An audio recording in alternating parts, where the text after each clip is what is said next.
आपने सुना होगा कि लोग पैसे की चोरी करते हैं, धन संपत्ति की चोरी करते हैं, सोना को चुराते हैं और बहुत कुछ चुराते हैं। लेकिन क्या आप जानते हैं कि दुनिया में एक अलग प्रकार की चोरी भी होती है, जिसका नाम है रिसर्च और पेटेंट की चोरी।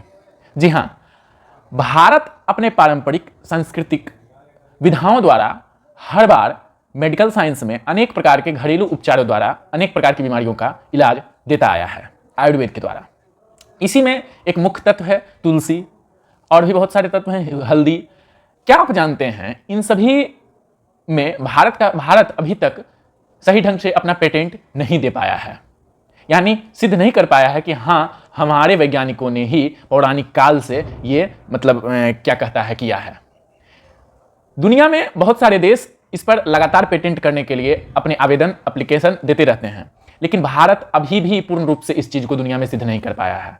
और ऐसे भी, ये तो आपको मेडिकल साइंस के बारे में, ऐसे ही बहुत प्रकार से भारतीय ज्ञान, भारतीय डेवलपमेंट साइंस के रिसर्च को दुनिया हमसे चुरा कर करके पेटेंट करा ले रही है अभी के समय में भी। तो इस चीज को लिए भी हमारे अंदर जागरूकता होना बहुत ही जरूरी है और इसकी जानकारी रखनी भी बहुत ही जरूरी है। भारत इसके लिए भी कहीं ना कहीं नजर रखता है।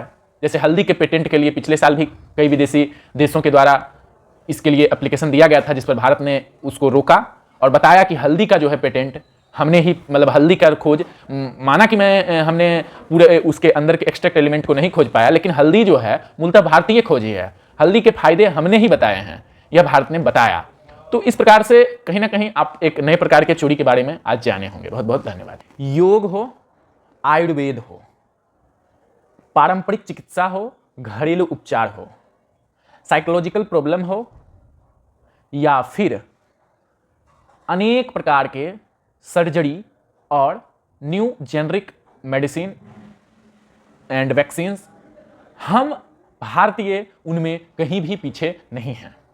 क्या आप जानते हैं कि इन सभी को देने वाला हमारा भारत देश ही है, यानी कि कहीं ना कहीं दुनिया में चिकित्सा विज्ञान का जन्मदाता हमारा भारत देश ही है। आपको यह बात जान लेना चाहिए, मॉडर्न साइंस में भी हम सर्जरी सबसे बड़ा जो है, मतलब बड़ा डिस्कवरी है, यानी कि खोज है।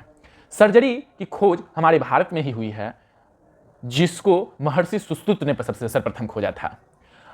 और भी चरक संहिता, जिसको हम मेडिकल साइंस में कहीं ना कहीं पढ़ते हैं।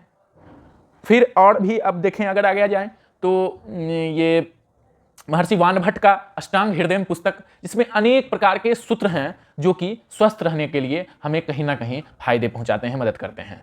तो और भी योग, महर्षि पतंजलि के द्वारा दिए गए योगा सूत्र, ये सारे कुछ भारत का ही देन है। तो हमारा भारत कहीं ना कहीं चिकित्सा विज्ञान यानी मेडिकल साइंस के मामले में पौराणिक काल से बहुत ही डेवलप्ड रहा है। भले ही आज के डेट में हम कहीं ना कहीं इस चीज़ के जानकारी के अभाव में हम इस चीज़ से दूर होते जा रहे हैं, हम एक बीमार देश बनते जा रहे हैं।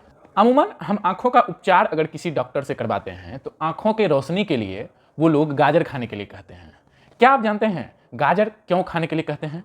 क्योंकि गाजर में बीटा कैरोटीन मौजूद होता है, जो कि बाद में जाकर के विटामिन ए में बदल जाता है और वह हमारे आँखों को कहीं ना कहीं रोशनी प्रदान करने में फायदा पहुंचाता है। उसके साथ साथ इम्यूनिटी बूस्टर के रूप में भी गाजर कहीं ज़्यादा फायदेमंद सिद्ध होता है। धन्यवाद।